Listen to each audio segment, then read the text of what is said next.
turakwitabye karamenya gasani, twitabire ingoma y'urukundo, ku izina ry'Imana Data na Mwana na Roho Mutagatifu, amen. Amahoro bana b'Imana, nimuhumure, Imana iradukunda. Ije kutugera neza kuri uyu wa gatanu w'icyumweru cya 20 gisanzwe, tariki 21 Kanama 2026, ubwo duhimbaza Mutagatifu Pio wa 10. Tugiye kumuvugaho ibintu bitanu biza kudufasha kwinjira mu masomo y'uno munsi. Turebe uwo mutagatifu icyo amariye Kiliziya, nawe icyo akubwira kuri uyu munsi. Batubwira ko Papa Pio wa 10 yabereye Kiliziya umushumba w'indacogora. Icya mbere yakoze ngo ni ukurengera amahame ya Kiliziya. Icya kabiri avugura amategeko ya Kiliziya.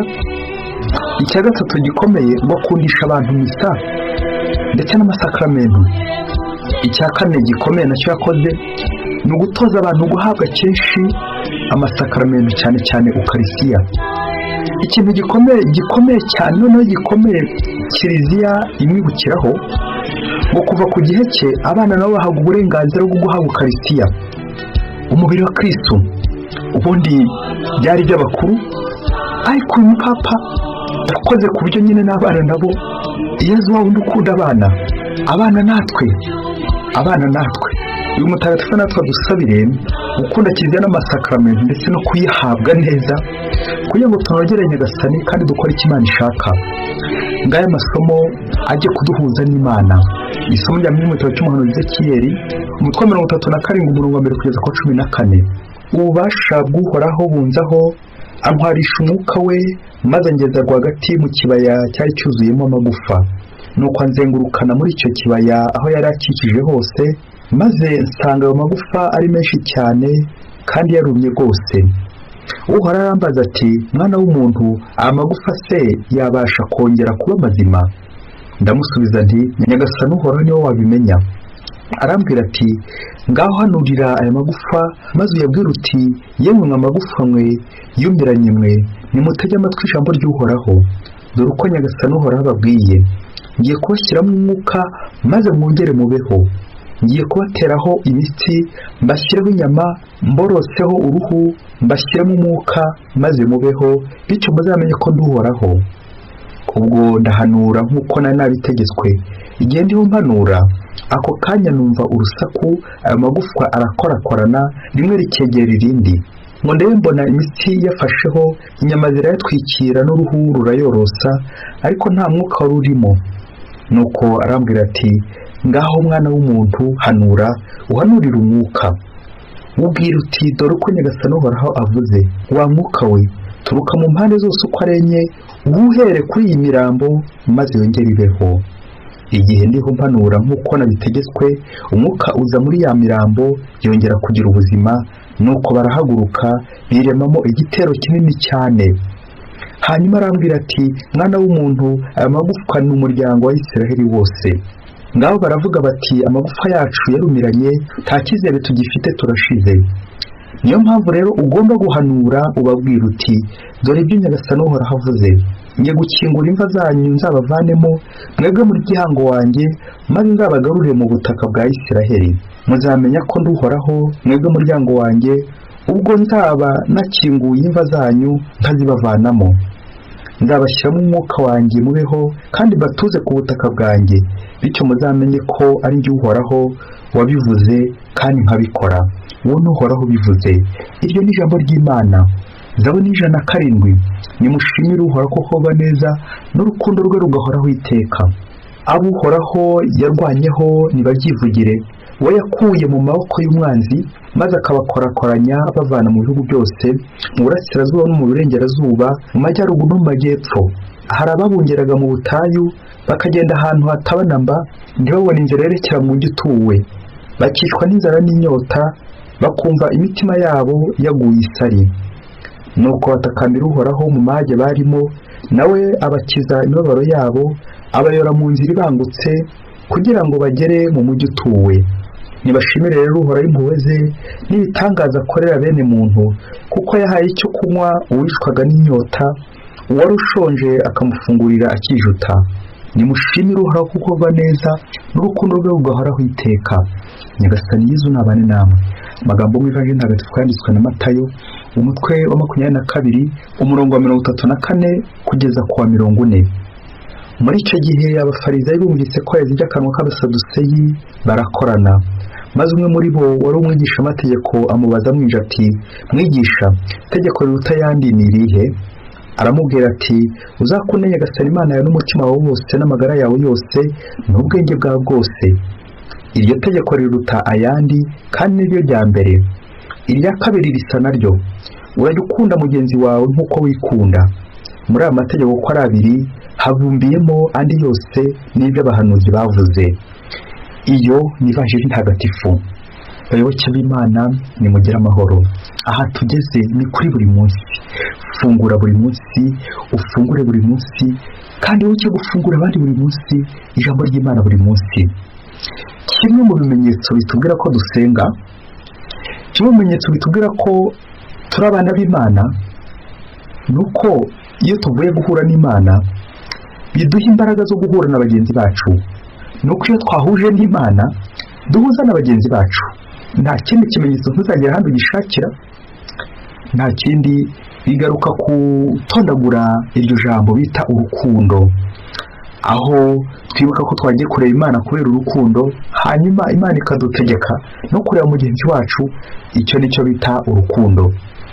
Amasomo twategura uno munsi nagaruka aho hantu buri munsi tujya tugaruka. Uwo munsi tutabura kubivuga yitwa ijambo ryitwa urukundo, gukunda.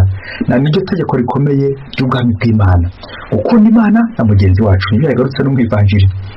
Imana ibintu byose ikora ni ukubera urukundo. Twumvise mu isomo ry'igitabo cy'umuhanuzi Ezekiyeli, umuryango w'Imana uratatanye, wakoze nabi, ariko Imana igiye kuwugarura. Barawugeranya abantu bapfuye, amagufwa atakiriho, ariko Imana igakora kubyongera, ikagenda ibateranya kugeza igihe bashyiremo umwuka wayo. Umwuka w'Imana, roho w'Imana ni urukundo. Aho niho hagaragaza ibitangaza by'Imana. Abantu bapfuye, abantu bariho nabi. Dupfa ryari? Igihe urwango rwaje iwacu, igihe turi kwangana, buryo uba wapfuye. Iri somo rije ryongera kukwibutsa ko hari aho nawe utangiye kubiba urwango muri wowe, mu muryango wanyu, muri bagenzi bawe. Aho nawe warapfuye, ukeneye ko nawe umwuka w'Imana wakuzamo. Buryo umuntu wese udafite umwuka w'Imana, ikimuranga ni iki? Ni urwango. Muri iyi si tuzabona ko twimakaje imibiri yacu ikazamuka mu rwango, urukundo rw'Imana tukaruta, tukifatira urwacu. Kubera iki? Twabuze umwuka w'Imana. Iyo nta mwuka w'Imana ufite, niyo ingeso mbi zose zishamikira irari ry'umubiri, niyo ingeso mbi zishamikira urwango n'ibindi byinshi cyane bizitira urukundo rw'Imana, bikaza kurangira natwe turangiye. Kubera iki?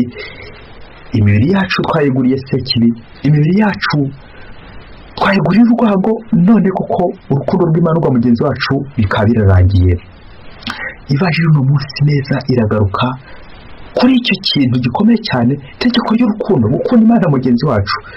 Ubwo abigisha amategeko bari kuza bigenza babaza Yezu, itegeko riruta ayandi ni irihe? Twumvise ko Yezu amusubije, gukunda Imana no gukunda mugenzi wacu.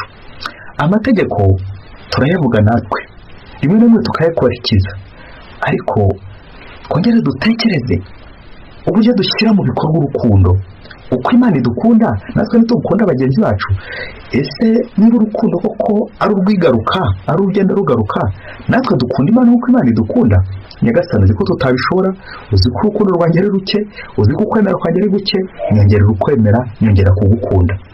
Aka kanya turaza kwibanda cyane uburyo dukunda Imana n'uburyo dukunda mugenzi wacu, uburyo dushyira mu mategeko iryo tegeko ry'urukundo. Reka tugendere ku ntebe ebyiri ziza kudufasha neza kumva icyo Imana idushakaho, ndetse natwe n'icyo tujya dushaka kitari no mu mugambi w'Imana. Interuro ya mbere iragira iti, ni interuro mutagatifu Agustin ubwo yagize ati, fais ce que tu voudras, ngo kunda maze ukore icyo ushaka.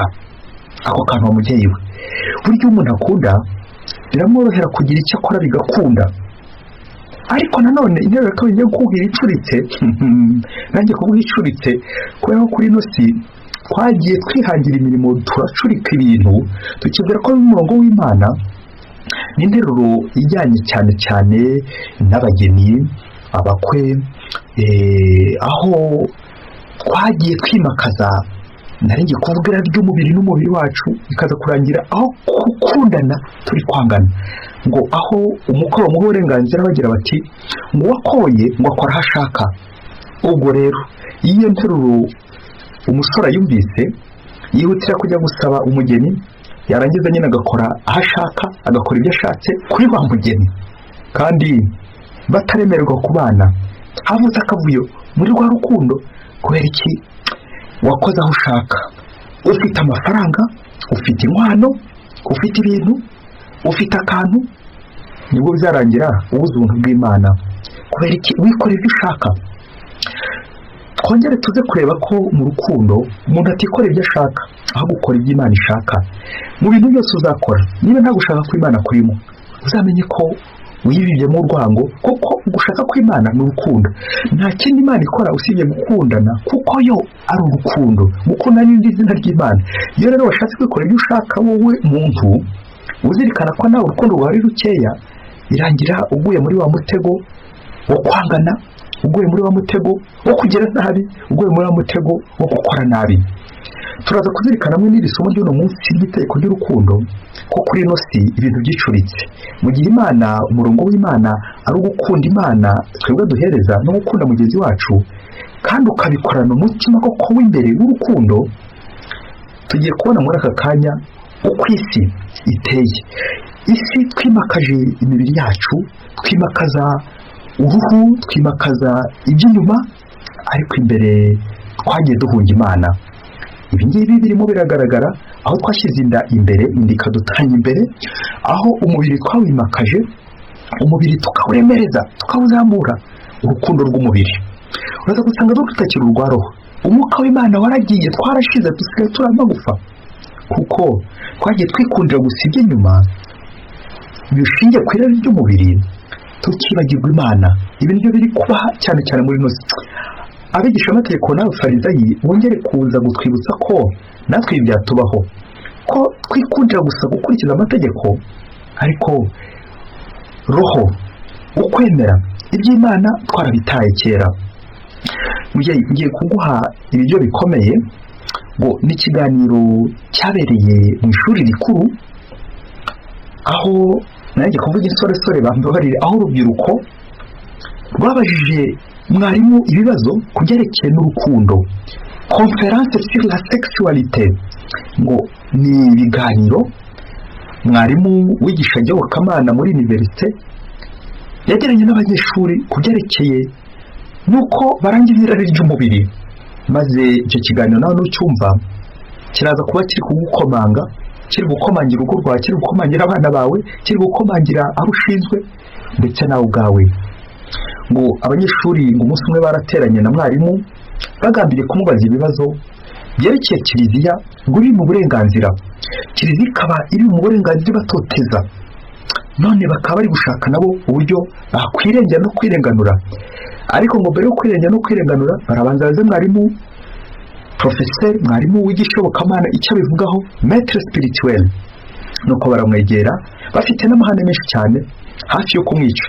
Ngo nuko umusore umwe atera agatoki hejuru ati, mwarimu rero dufite ikibazo nk'abajene, uburyo kiliziya iri guturenganya kandi yahoye guturengera, none se kuki ihora twigisha idutoteza ngo wakundanye n'umukobwa wawe mugize utuntu mwikorera ngo none ngo ni icyaha. Tekereza nawe ukundanye n'umukobwa aje kugusura, noneho muraryamanye kubera urukundo, kubera ko yaragukunze aje kugusura arangije arisubirirayo, ubwo icyo ni icyaha? Nuko professeur ngo aramusubiza ati, suppose ukuri iyo foto nyine ndamutse nkundanye na mama wawe, nuko bikaza kugera igihe nanone turyamana, byagushimisha ruracyari urukundo? Nuko wa musore atekereza uburyo papa we akunda mama we, atekereje nanone iyo foto ya mama we aryamanye n'umu professeur, yumva atari kubishyikira, umunwa ngo cwe araceceka. Professeur ahita amubaza ati, ariko ubundi iyo murangije guhura hanyuma tuvuze ko ari ibyago ntabwo twaba dukabije cyane, umukobwa akaza gusama kubera urukundo mukunda n'ubwo yagukunze aza kugusura, aho uzamwihanganira mukomeze muzuze inshingano nk'ababyeyi nk'abantu bakuru umufashe kurera wa mwana? Bizagenda bite? Nuko umusore aramubwira ati yajya gusama se turi hehe? Aramutse asabye bwaba ari ubujiji bwe, aramutse nanone asamye ikamucika. Ibintu ni bibiri, namubwira ko ibyo bitandeba, yakanga kwikuramo kamubwira ko ibyo bitandeba. Nuko mwarimu aramubwira ati aho rero umwigarika ukamwihakana, aho niho urwango rushingiye n'urwo rukundo rwanyu rutari rwo. Ibyo rero ni ukubyitondera. Aho rero nta rukundo ruhari, kuko birangira umwebeshya ko umukunda cyangwa kubeshya ko ukunda, ariko igihe cyo kwakira ingaruka mbi zibaye cyagera ukamwihakana. Kwihakana umukunzi aho nta rukundo rurimo, ahubwo n'urwango. Nuko umusore akomeza abitekerezaho, undi nawe aza gushinga ikindi kibazo ati mwarimu, niba ari uko bimeze by'uko bishobora kurangira umukobwa asamye bityo bikaza kuza ko umwe aza kwihakana undi, ese turamutse twibaniye tugahuza ibitsina gusa umusore ku wundi musore cyangwa umukobwa ku wundi mukobwa, ibyo bintu bituremerera by'inshingano by'abana? Kuki Kiliziya ikomeza igenda idutoteza kandi ubwo buryo bwadufasha kugira ngo dukomeze dusigasire urukundo rwacu? Nuko mwarimu aramubwira ati umva rero mwana, zimwe mu ntego z'abashakanye harimo kudatandukana birumvikana, ariko harimo gufasha Imana kurema procreation, harimo no kurera neza Kristo abandi Imana ibahaye, kororoka kurera. Hanyuma se urumva nimubana muhuje ibitsina muri babiri, umugabo ku mugabo, umugore ku mugore, umukobwa ku mukobwa, umusore ku musore, hanyuma se za nshingano z'abashakanye muzazuza mute? Bya bindi Imana itegeka abashakanye muzabikora mute? Icyo kibazo cyaje gikurikirwa n'uwa gatatu, maze ngo aramubwira ati niba ari uko bimeze rero njye numva ikiruta ibi byose ari ukwirirwa nshaka umugore cyangwa nshaka umusore, aho kugira ngo nanone niteze ibyo bibazo by'abana bashobora kuza aho ngaho abana baza kumbuza uburenganzira n'umutekano.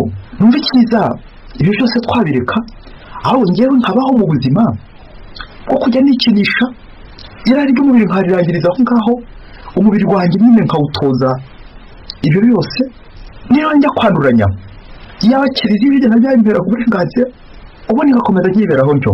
Nuko mwarimu ngo aramubwira ati umva rero ibyo noneho ni ibintu bibi cyane, na masturbation, kubera ko umenyereza umubiri wawe ari rwa rukundo ntabwo ukiri ugifite, ahubwo umubiri wawe wibagiwe ko ari ngororero mutagatifu, utagomba gukoreraho ubufindo, utagomba kurangirizaho ibyifuzo by'umubiri, ahubwo umubiri wagomba kuba nyine utambuka nk'umwuka w'Imana. Ibyo rero bitabigezeho nibwo birangira ushobora kwikoramo ibyo bintu byose bitari byiza. Ibyo wita urukundo wimuriye muri wowe, icyo nicyo bita nyine kwikunda, bisoza nabi, bisoza wiyahuye. Kuko umuntu wese wikunda arihugiraho, igihe kikazagera akiheba neza akibura, nibwo wumva abantu biyahuye. Aho rero izo n'ingaruka mbi z'ibyo twita urukundo, bikajya nubwo wowe nta n'undi wongeye gukunda ahubwo usigaye wikunda, nibwo birangira mu kwiyahura. Kwiheba turanye no kwiyahura, ntuze kumbaza niba barasobanukiwe n'uburenganzira bwabo n'ibyo Kiliziya ibabuza n'ibyo bategeka. Bishoboke ko na n'ubu bakiri kwibaza babajene uko bakwitwara imbere y'ibyo bari kwita urukundo. Bayoboke b'Imana, Yesu Kristo akuzwe. Ngaho iyi si iri kugana, nanjye kuvuga mu ruwo abantu benshi, aho twimuriye urukundo mu rukundo rw'umubiri, la sexualité, kurangiza ibyifuzo by'umubiri.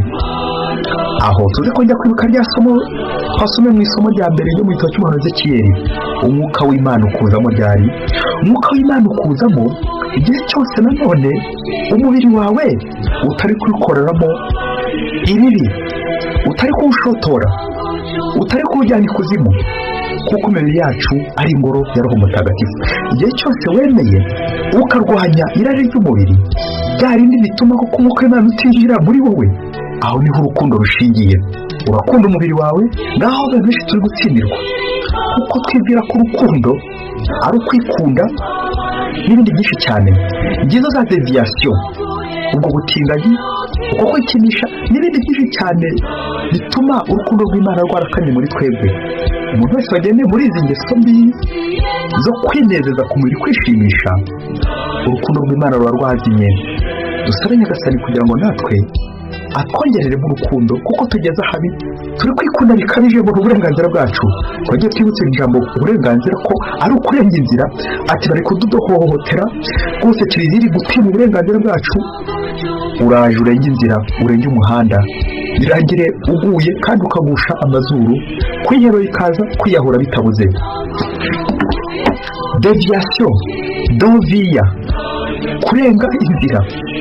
Hari inzira, hari umurongo w'Imana w'urukundo, ariko kubera ibyifuzo by'umubiri wawe wikatiye indi nzira, warangiza ukagenda unabishyigikira, warangiza ukagenda unabiburanira mpaka ushatse no kubitsindira. Watsinda Imana ute wowe? Waburana n'Imana ukayitsinda? Ko ari umurongo w'Imana Imana yaduhaye, kuki wowe? Deviation sexuelle n'izindi deviation zose, please kongera tugaruke mu murongo Imana yaduhaye. Reka dusoreze ku kintu gikomeye umuhanga yavuze kiza kukuganisha nawe urebe ukora umwitozo w'urukundo muri wowe. Umuhanga yaravuze ati ngo umuntu nakubwira ko agukunda muzabyikiriza, hanyuma nugira ubuntu ukamubaza ngo harya unkundira iki, ngo umuntu akabasha kubona impamvu agukunda, uzakizwe n'amaguru yiruke, kuko nta rukundo ruraho. Ya mpamvu iramutse irangiye yagukundaga, cya kindi cyatuma agukunda nikirangira azakwanga no gukwica bitabuze. Twongere dutekereze urukundo dukunda Kiliziya, urukundo dukunda Imana, urukundo dukunda Kiliziya, urukundo dukunda bagenzi bacu, n'uburyo natwe twikunda. Bityo Mutagatifu Papa Piyo wa 10 adusabire kugira ngo natwe dukunda Kiliziya, tugire ishyaka Kiliziya, dukunda Imana na bagenzi bacu. Mbese Imana ibahe umugisha. Imana Data na Mwana na Roho Mutagatifu. Amen. Padiri Nicolas Silas, Diyosezi ya Cyangugu.